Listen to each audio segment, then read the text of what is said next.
Rhetoric is manipulation. It's a set of tools that you use to change people. Most of the time, rhetoric works best if people don't know they're being changed through this power. So it's got an ethical point to it, meaning you want to do it for good and not for evil. But rhetoric works for evil as well as good. Understanding it allows you to inoculate yourself against those tools of manipulation. Everyone's interested in the ability to persuade others. And let's face it, there's tons of podcasts out there with experts on the art of persuasion. My guest today, author Jay Heinrichs, says that Aristotle figured out thousands of years ago how to persuade others using just language, or as he called it, rhetoric. Jay first wrote a book about all this called Thank You for Arguing, which became a New York Times bestseller. Now he's back with a new book called Aristotle's Guide to Self-Persuasion. So this time, it's not about convincing other people, it's about using those same tools to convince ourselves, to break habits, to follow through, and get out of our own way. So I wanted to ask him, what did Aristotle figure out that we still haven't? And how do we start using those tools to do the things we say we're going to do? Let's find out what he had to say. This is PodCrash.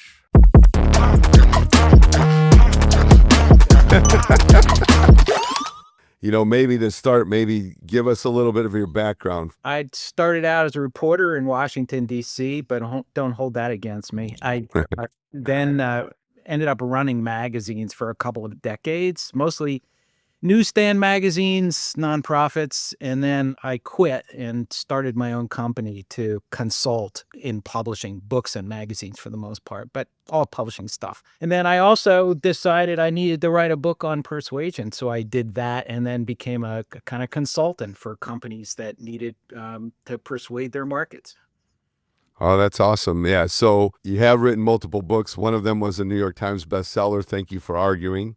What year or years did you write that book? I was writing that in the mid-2000s. I think it published in 2007. It's been through 4 editions, and I've had to work with 14 foreign editions on top of that. All right, great. And your newest book, Aristotle's Guide to Self-Persuasion, got a copy of it here. I had a chance to read a little bit of it over the weekend. Very interesting, great book. I found it interesting, as simple as possible. You talk a lot about rhetoric, and for people listening, how would you define it? How would you describe rhetoric, and why should we care about it? Rhetoric is the power of words. That's what it is. It's words that don't sit around looking pretty. It's words that change people's mood, their state of mind, and their willingness to do something or to stop doing it. It's all about power. Interesting. So, if we look at ancient folks like your book, Aristotle's Guide, so definitely people lived long before us. They thought the rhetoric was an answer to a lot of problems. You think that that's true today? Would you agree with that? I do. I don't think you can see a genuine civilization of any kind anywhere in the world in history that hasn't used rhetoric in one way or another. And the reason is rhetoric allows people to disagree without wanting to kill each other. It's a way that people can argue without anger. A little bit, say, in the political world today, is it too much rhetoric or not enough? The polarizing views, like, would that be considered too much rhetoric, or would that be considered, if they'd use more rhetoric, it wouldn't be as polarized? It's not a matter of how much rhetoric is being used. It's how much people understand it. Like, when someone is trying to pull something over on them, or if somebody is talking really tribally, about bad people and good people, not understanding the tools of manipulation that are being used against you, I think is the main problem. And I'll tell you what, people who actually are sophisticated about persuasion, whether they've studied rhetoric or not, they're less likely to be manipulated, and they make a lot more sense in their decisions they make and the people they bring in to make them with them. Interesting. So would you say there's a difference then between, say, rhetoric, persuasion, or manipulation? Is there a difference in the two, or? Yeah, I get flamed all the time by young people with a keen sense of ethics because Okay. I'll tell you what, I'm honest about this. Rhetoric is manipulation. It's a set of tools that you use to change people. Most of the time, rhetoric works best if people don't know they're being changed through this power. So it's got an ethical point to it, meaning you want to do it for good and not for evil. But rhetoric works for evil as well as good. Understanding it allows you to inoculate yourself against those tools of manipulation. Just like any other tool, really, right? Tools are used all the time for good or for bad. Take something as simple as a hammer. You can use it to drive a nail, which is what it's intended for. You can also use it to hit somebody in the head with it and hurt them. So, like, it's a tool, understanding the right use of it. Give me a car engine and a wrench, and I'll use the worst tools of manipulation on that car because I'm terrible at it. But on the other hand, use the proper tools when a particular market or group of people are doing things against what's good for them. That's when those tools of manipulation can really help them, can fix them. My world is pretty much a business world for the most part. So when I think about this subject, when it comes to business or sales, is it really rhetoric that's being done in a sales environment? The easy answer is probably yes to some degree, but are there common practices that rhetoric is really good for in business? Oh, absolutely. I mean, starting with whether or not you should be in business and understanding what situation you're in and whether you really fit that situation at the right time. Those are all rhetorical principles. And this is what 3,000 years ago, people who had a really deep understanding of human nature had figured out. And it's important to remember them today. I'll give you one example. The elevator pitch. Okay. The ancient Greeks came up with the elevator pitch 2,000 years before elevators. And what they did was they realized that the human brain is attached to the human body in really interesting ways involving rhythm. Bear me out here because I get really nerdy about this. They realized that a single sustained breath by a speaker who's speaking loudly lasts for about 12 to 13 seconds. And they realized, and modern neuroscience has proven this, that the average human thought, something that you can grasp that's new, will last 12 to 13 seconds. The Greeks Gone in no time. Okay. Yep. Yeah, that's how long our attention span has been, long before TikTok. And so what the Greeks understood then, they called this the periodos, which is where we get the word period from, which is what we use to end sentences. A period, an ideal period, is 40 words long. And this is where the elevator pitch comes in. I work with clients, including entrepreneurs, to talk about, never mind your slogan right now. Never mind how you talk to people. First, come up with 40 absolutely perfect, memorable words, and then memorize them. And I have them rewrite this hundreds of times in order to get it right. Now, why do I do this? It's not just to convince people on an elevator. It's also to understand really what the true need is that you're trying to meet in the market. And most of the time, the wannabe entrepreneurs I talk to don't really understand what that need is. And so this one persuasive exercise, coming up with one human breath's worth of thinking, that allows them to understand the need for themselves. Yeah, I can really appreciate it. The elevator pitch is a great example in business. If you don't grab people's attention in those few words, like, you've lost them. So might be rhetoric and manipulation, but I think it's a way of then using the tool in a good way, because you have to grab their interest, or else you could be trying to accomplish the greatest thing in the world, but if you didn't get anybody excited about it, it's going to go nowhere. You got to get the emotion behind it from your listeners. Exactly. And some people aren't as good at thinking as you seem to be. I mean, when you first started Crash Champions, the need that most people might have seen is, hey, people crash cars and their cars need fixing. But that wasn't the need that you met, was it? I mean, you came in the midst of sort of industry chaos. And tell me if I'm heading the wrong direction here. You had small shops owned by boomers who were ready to retire. They were my age. They were ready to turn their companies over to who? Their own kids didn't want to take them over. Now, that's what in persuasion and rhetoric we call the exigence, which is the true situation, the real need, as opposed to the apparent one. The apparent need was cars need fixing, people crash. The real need, the exigence, was the industry was in a chaos, which is a kind of gap that you walk through to found a company. How'd I do on that? Yeah, that's exactly right. That was another need that needed filled, as well as a couple others of, just the industry, vehicles getting so much harder and technologically advanced that you can't really keep up as a small company. So there's all these other components that you said are true beyond just of course, we're fixing cars and helping people in a time of need. There's all these other things that make the company grow and excel. Yep. And you're drilling down to understand that allowed you to form a successful company. And this is where a lot of people get things wrong. In a time of chaos, that's when you get more entrepreneurs. A great example of this is COVID. The number of people applying for uh, new businesses, forming new companies, increased by 40% during the year and a half of the peak of COVID. Now, obviously, a lot of that was people who had lost their jobs.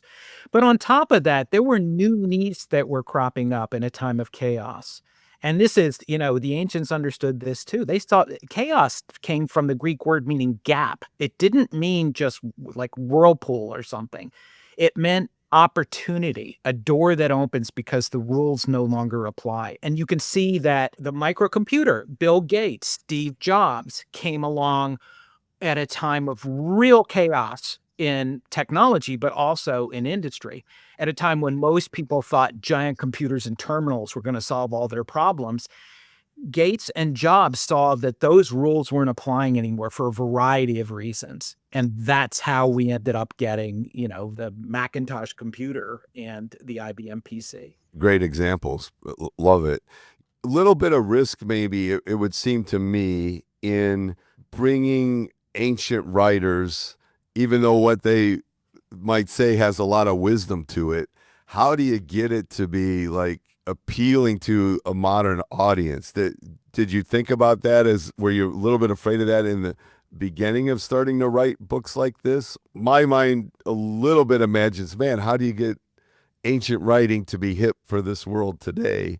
Did you face that at all, or you figured good information's good information? So first of all, human nature hasn't changed. Technology changes, cultures change, language changes, but humans are humans, and the ancients understood that. So I wasn't that concerned about that. Instead, I realized when I first discovered this art in my 30s that this is the study and art of the power of words. I did realize that I'd have to use modern linguistics and neuroscience to make sure that this stuff was real, that I wasn't just talking about fancy language or Greek terms. I also saw there was a market for this because I'll tell you, every entrepreneur I've ever met at least someday will declare himself to be a stoic. They're big into stoicism, but the reason is good, which is that stoicism teaches you to suffer really well and to work long hours and to understand that you're responsible for your own emotions.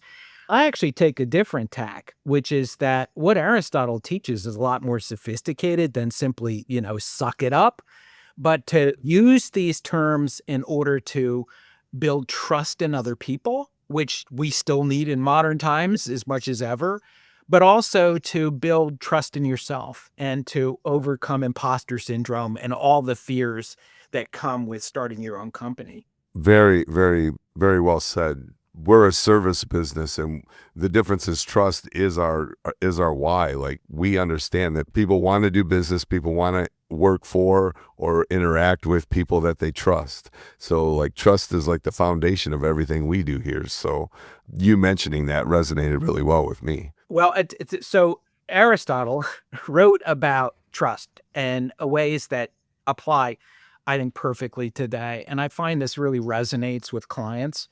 So in order to build trust without having to spend 20 years, founding a company that meets its promises, how do you build trust when you're on that elevator? Like getting people right away. When you're trying to win VC, what do you do? And Aristotle described 3 characteristics that make people trust you. One, and I'm using terms I made up, translating from the Greek. Okay. First is craft, which is not just the know-how and street wisdom. It also means convincing your client or your customer or, the VC firm that you know how to solve the particular problem at hand. You understand that problem and you have the right solution. That's what I call craft, which is your ability to solve a problem.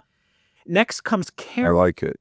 caring. It has to do with you don't have a dog in that hunt exactly. Yeah, you might make money, but you're really concerned for the needs of the people you're serving. Like you're going to solve that problem because you really care about them. The third, and maybe most important of all, is what I call cause, which is the higher value you're trying to meet up with. What is it that you represent, and what are you trying to solve for not just this particular moment or this particular industry, but something even better. And that might be something like, building a business that's good for America, or it might mean, solving our problems of, I don't know, inequality or people's inability to talk to each other properly. Whatever that is, carrying craft and cause together, Aristotle said, produce the kind of character that people trust the most. And now, if you show yourself to violate those values, if you say, I'm an honest man, and then you clearly lie, people aren't going to trust you. If you say you're going to solve the problem, you really understand it, and then screw it up, make a mistake, you better have the language to show that this is a temporary violation of what you deeply believe in and represent. And on the other hand, if you screw someone out of a deal, there goes your caring, and they're never going to trust you again.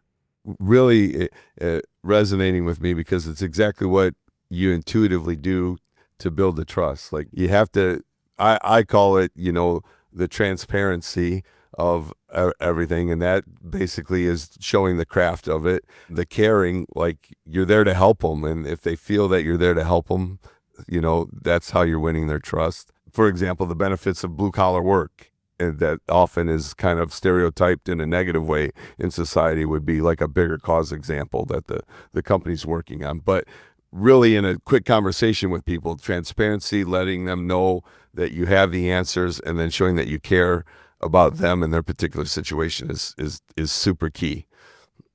Yeah, and the term you hear people use more and more in content is authenticity.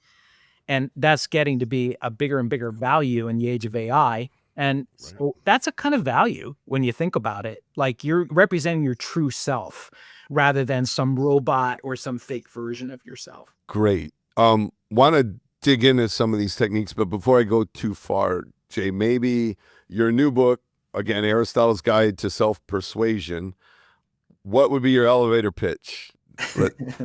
My elevator pitch is, my wife told me to write this book.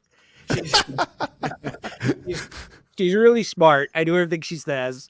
But I had been successfully bringing rhetoric, the art of persuasion, to businesses, nonprofits, universities.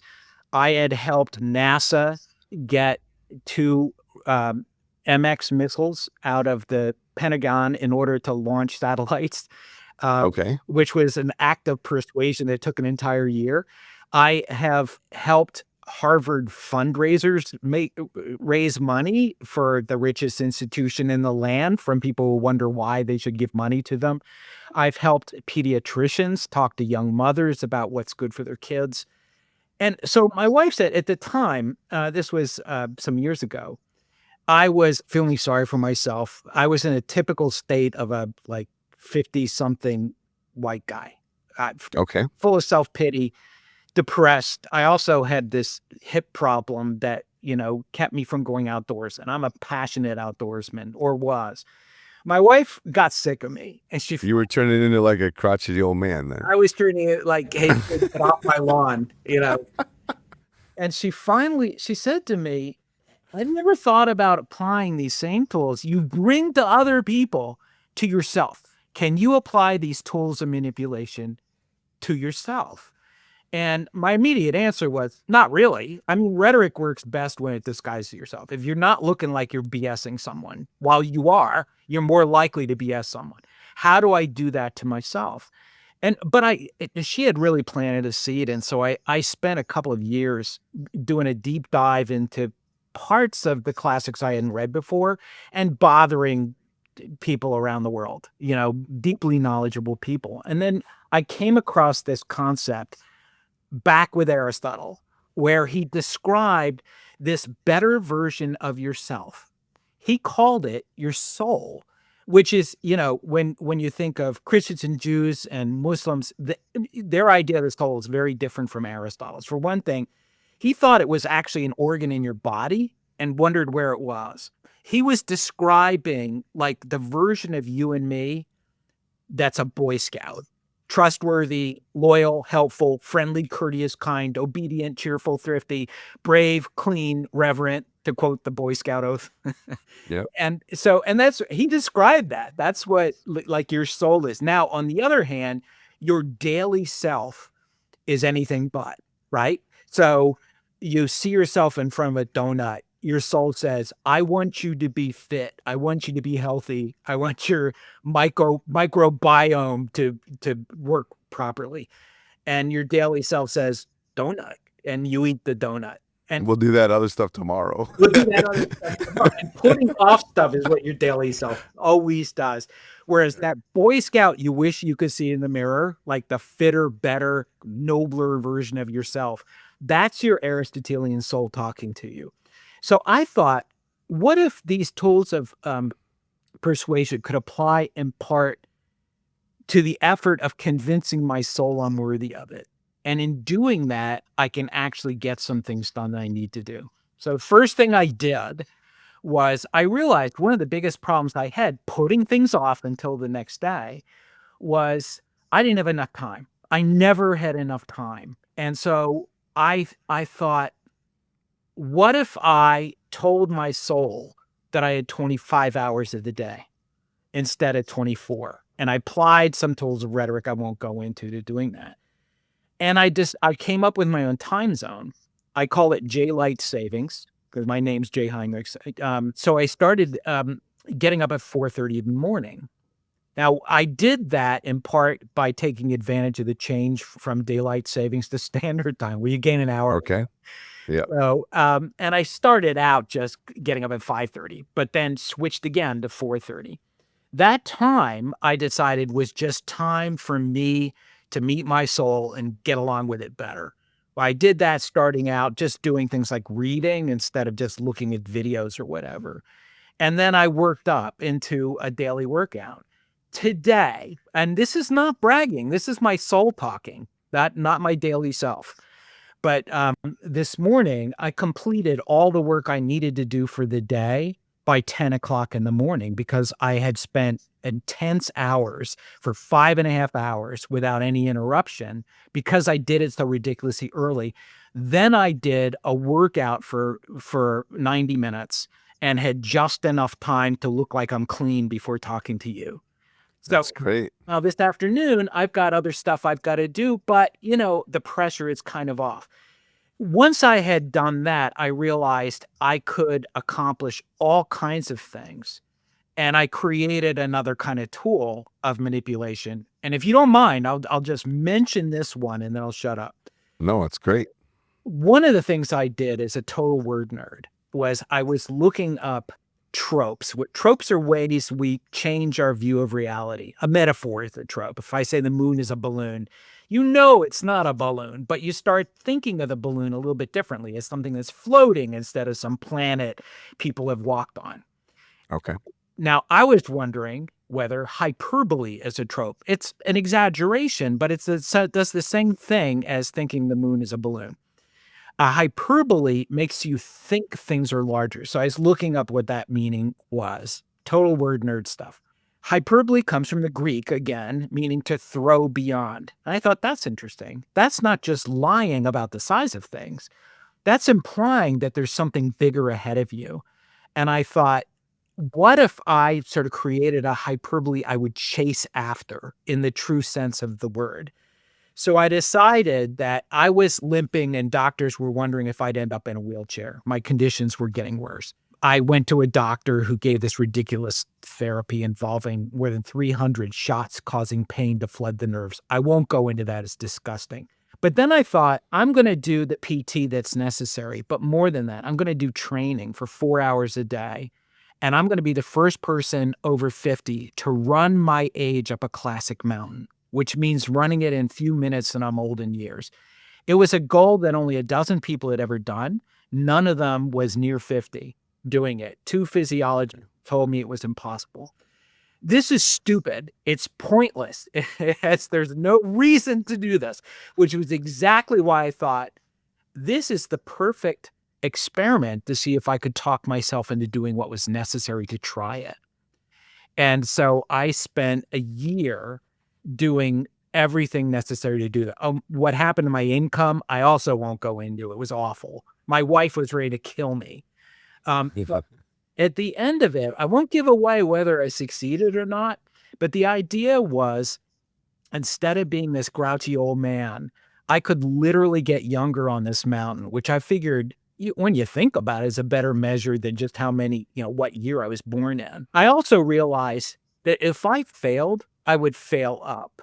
And so the book describes ways you might apply the same principle and the tools that go with it that I haven't mentioned to do almost anything you want to do, which could be, I don't know, learning a musical instrument or starting your own consulting firm or, learning a new language or whatever. Instead of just doing that, you describe some ridiculously ambitious goal, which could be like, you're not just going to learn the guitar, you're going to go to Paris and play the guitar for money on the street. That something that you're almost certainly not going to do, but you're going to play the guitar a lot better if you've set out to do that.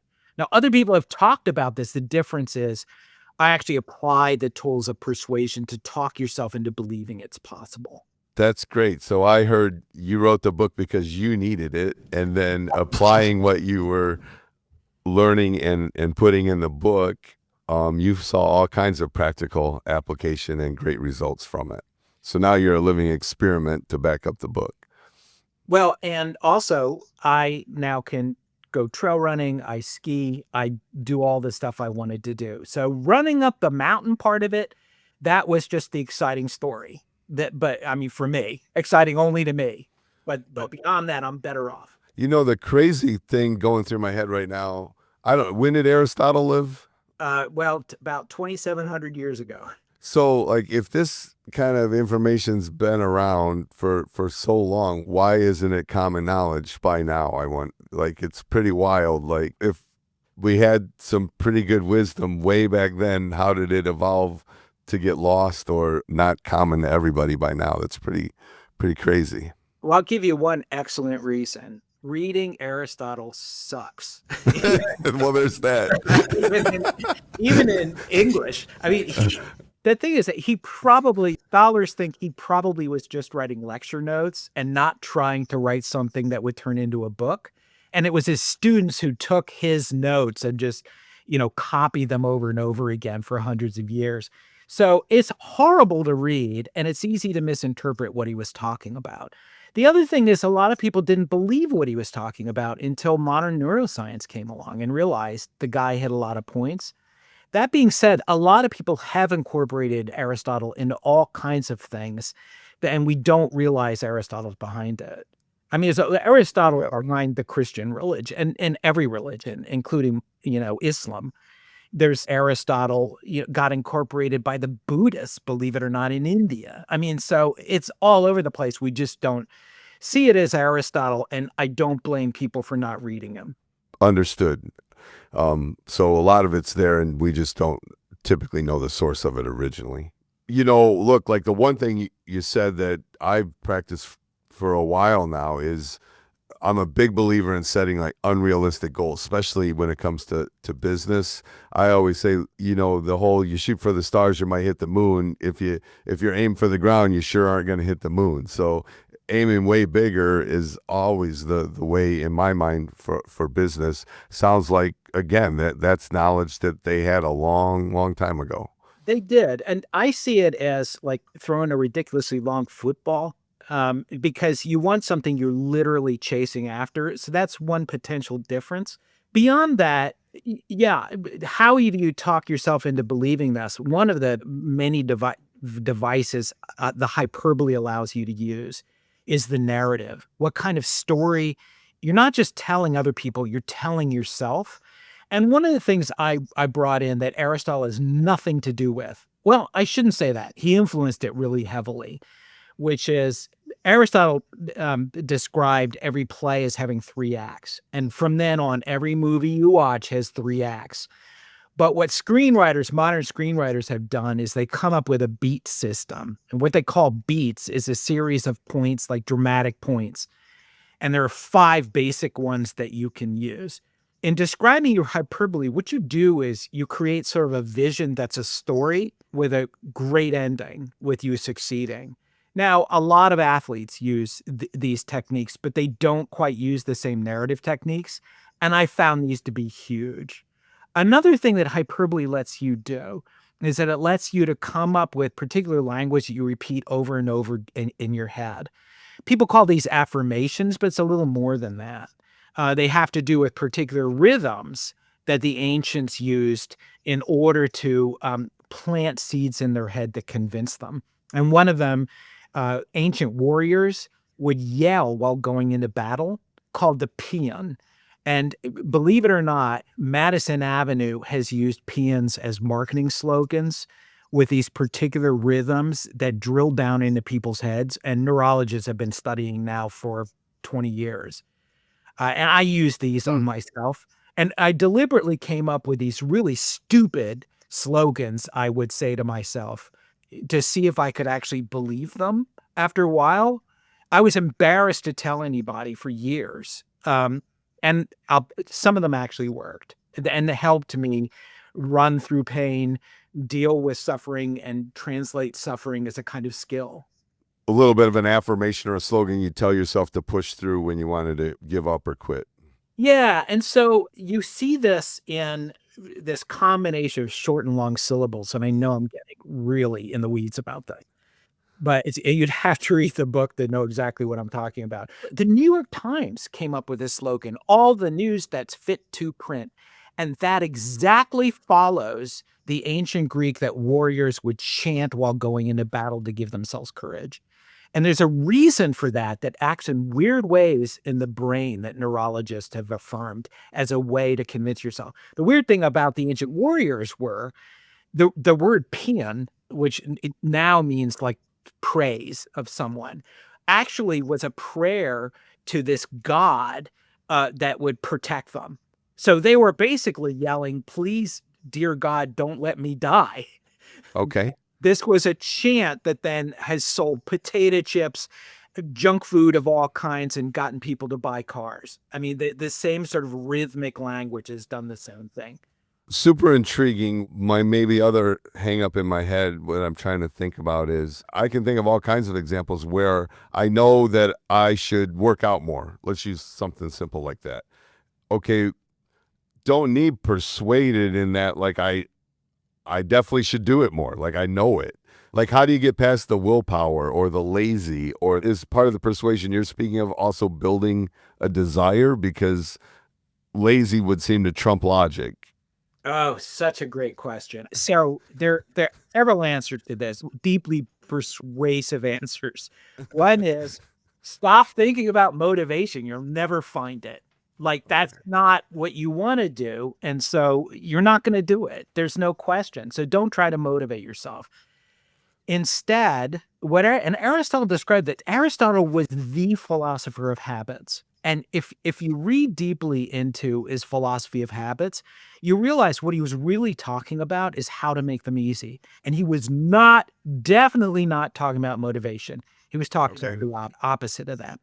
And one thing is to think about, and not to get too personal here, Matt, but do you floss your teeth? Yes, I do now, but I'll be honest, like for 20 years, I took the route of I'll just go to the dentist and get them clean more often because I didn't want to bother with it. But now I do. But for a while, I let the dentist take care of it. So that is the perfect beginning to any workout. You just described it. So first of all, my advice to people working out is don't work out.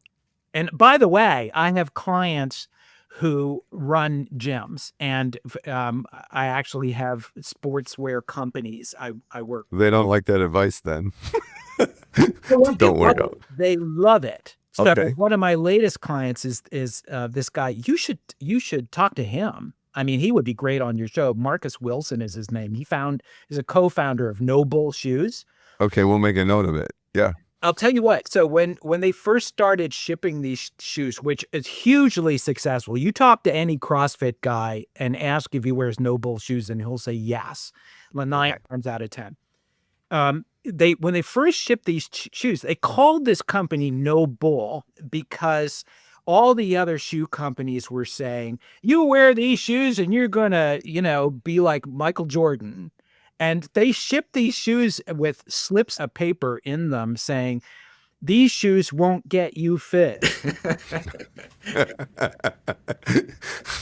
So, and there's no bull. It's like, you will get you fit.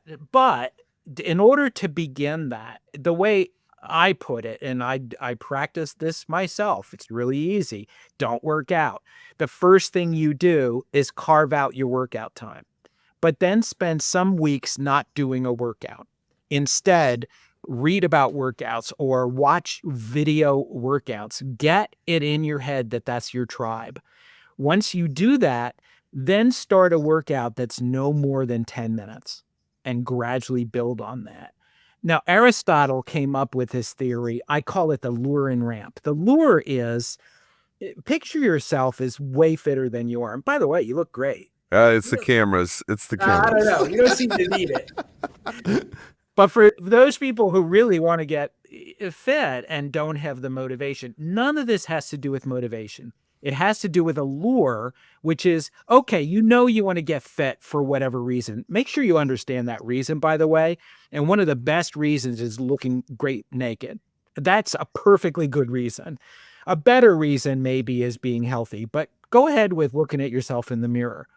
Then build in the ramp. And the ramp has to do with, first, carving out the time. Secondly, deciding it's your time, but spending that time looking at other people working out or reading about workouts and figuring out how to do it. Take at least 2 weeks. Begin your workout 5-10 minutes. Gradually build that up to the point where you feel like you're doing it enough or you're running out of time. It first starts with the time. The second thing it starts with is ramping up in the lowest incline possible. And I've done this with lots and lots of people, and I can tell you it works about 50% of the time. Okay. The rest of the time, no bull here. The rest of the time, some people just are never going to work out, and God bless them. Understood. Like the will of some, it will never be there. I've seen that for sure. For other things besides working out, but like people having the will is a very much individual thing as to how much they want it.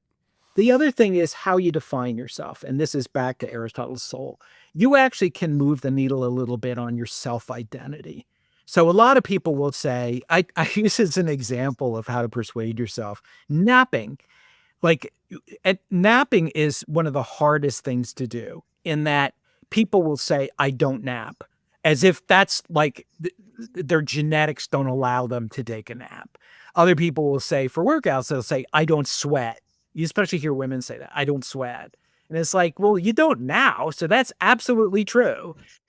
Now, if you can convince yourself that your identity actually is more athletic, that can really help you. It's not so much a motivation, it's just who you are. My mission, I had never been an athlete. I hung out in libraries when I was a kid. While my brothers were really good athletes. I was the nerdy kid everybody made fun of, at least in my family. I had convinced myself when I was in my 50s that I was a genuine athlete. And to do that, I had to work on my identity, which had to do with my Aristotelian soul, the person I wanted to see in the mirror. So if you say you don't nap, and by that you mean you're not a napper, you have to change that self-identity, and there are tools for doing that, all having to do with persuading yourself. Okay, now that leads me to a natural question of maybe bigger subject than a nap, but how do you deal with the imposter syndrome that comes on the other side of that?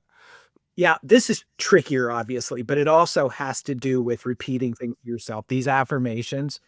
But affirmations have to have a particular rhythm and a certain definition to them. So that's something that we can't go into. It's fairly complicated in order to make them work. A couple of things are actually easier in terms of overcoming imposter syndrome. One is working on analogies. And this is something, again, you have to repeat over and over again. When I first tell you this, Matt, it's going to sound stupid. But Okay. one of the best ways to define how organized you are, like your ability to conceive things in the abstract and then make them real in terms of a company or an organization. Who loads the dishwasher in the family? Now, in my family, I had promises it's going to sound stupid, and it will. My my wife, I swear, stands back and throws things in the dishwasher, and it drives me crazy. There's usually someone in the dishwasher who loads it properly, someone like me. Um, I I do it in the most efficient way. Everything's cleaner. It's You know they're only in there temporary, right? Just now in some ways what she does makes more sense because I obsess over that, which probably is more neurotic than On the other hand, I have repeated to myself over and over again, I'm really good at taking things from the abstract to the real. I bring thoughts to people and help make things real. That's dishwasher loading at its very best. Who I am is someone who's capable of doing that. Now, I have said this to myself often enough that my identity now is of a deeply organized person who's able to take abstractions like where things belong in a dishwasher and make them into something definitely real that organizes people that can run divisions, which is what I used to do when I had a legitimate job, all having to do with dishwasher. Now, if you're good at one thing, probably you can draw an analogy that may seem a little bit weird, but the weirder it is, in some ways, the sexier it can be. So you think about something that you're good at. And, again, in our society, women are constantly told they can't do things. And you find that imposter syndrome is more common with women. okay. It's really important for women to think of things that they're really, really good at, even if it's stuff that like women's stuff traditionally that they've been supported as doing, because all that can apply to the workplace, convincing themselves that they can manage people, that they can come up with plans, that they can convince people of those plans, that they can be innovative, coming up with new ideas, they can combine existing ideas in order to make something new. All these things can come from your daily life or the things you're already good at. Now, the hard part is a lot of times these are going to be weird analogies like dishwasher loading. And I deliberately used a stupid example.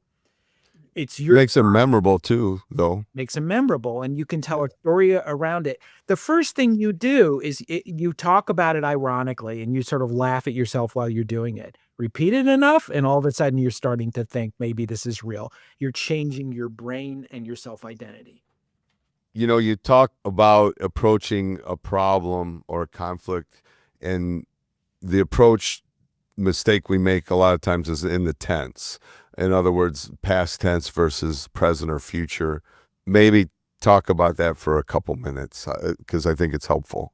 Well, an example I use is many years ago when my son was 15 years old, I was standing in the bathroom wearing nothing but a towel and realized someone had used up all the toothpaste. And, being the father of a 15-year-old son, I knew who the likely culprit was. So I shout through the closed door, "George, you used up all the toothpaste." And I hear this sarcastic voice on the other side saying, "That's not the point, is it, Dad? The point is, how are we going to keep this from happening again?"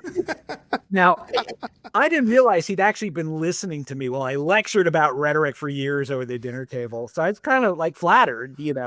But what he had done, I had told him that when you're in trouble, the greatest way to get out of trouble is to switch the tense. Where you screwed up or committed some crime, like using up the toothpaste, if you switch to the future saying, "Let's solve this problem. Yeah, maybe I screwed up," or "Yeah, this is a problem. Let's fix it. And here's what we're going to get. Fix this problem, keep it from happening again." Does this work when you screw up with your wife? Does this work? Unfortunately, she is so used to my saying it and not so. But I can tell you, it works for corporations. And here's why. You can say corporations screw up all the time, right? Like a mistake is made. Instead of saying a mistake has been made, you can say, Right. this violates what we stand for. make an apology, we're sorry, but then say, here's the fix and here's how it's going to make us better in the future. That's switching the tense. Now, it works on a personal level if it's not my wife who knows this stuff too well, where you can say, call me whatever you want. That's the present tense, by the way. And someone calls you a bad person or a name, you can Right. say, call me whatever you want, but we got a problem here. How are we going to fix it? That's switching the tense to the future. If you monitor the tense, I'll tell you what, it takes the anger out of a lot of arguments. Love it. I'd love to get advice from you for a particular problem I face in my company today, if you wouldn't mind. So we're great at taking care of fixing cars, helping customers. What I would say is I find that our team isn't quote unquote salesy. And so now we're in a world where insurance has gotten really expensive. People are hesitant to make insurance claims, and we have to really to help them be a little more salesy than we in the past have ever been. But we look down on it. How can I affect a change in how my team thinks about sales, for lack of a better way of saying it? Oh, I love this. I'll give you one tool and see if there's time for a second. Mhm. One tool is reframing. Reframing has to do with how you define the terms you're talking about. So start with this sentence. This isn't sales. This is fill in the blank. So maybe it's not sales. Maybe this is a way to really meet their needs better. Or maybe this has to do with solving the real problem for them. And maybe the real problem isn't a car that needs fixing. The first problem is they need to understand what's best for them. And so you're not a salesman, you're a consultant. You're consulting with the customer. Now, Which I firmly believe that, by the way. It's just convincing the team to feel that way. But yeah. a lot of people think sales means pushing people, and it's not, right? It's enabling people. So this isn't sales. It's enabling people to get what they truly want. And sometimes that needs you to define what they want in a way that's trustworthy. Now that is one tool for doing that. I'll give you a quick one. And All right. this is a weird one. The ancient rhetorician, Roman orator named Marcus Tullius Cicero said, the eyes are the windows to the soul. The greatest act of decorum, which makes people believe you're one of them, you're part of the tribe, involves this technique. And I'll tell you, when you go into an auto repair shop, a lot of time, and I've had this experience many times, which is why I send my wife instead of me to do this stuff. You're nicer to her. The first thing I get is like no eye contact whatsoever. And Yeah. and sometimes I feel like guys are looking down on me because it's clear I'm the kind of guy who can't fix a car. I tell people, clients, when they're trying to win VC or in any kind of sales environment, show a loving soul. Send love beams out of your eyes. Try it. I'd say, most people don't listen to me. They think I've been chewing some gummy or something when I say this. But those few people who actually listen to me, when they try it, I'm doing it right now to you, Matt. Love you. I'm loving this. Like me telling a bunch of blue collar guys and gals, like, hey, get that love beaming out of your eyes. Like, I can't wait to have this conversation. I'm gonna be with you when you say it. Well, that's why I named the reframing thing first.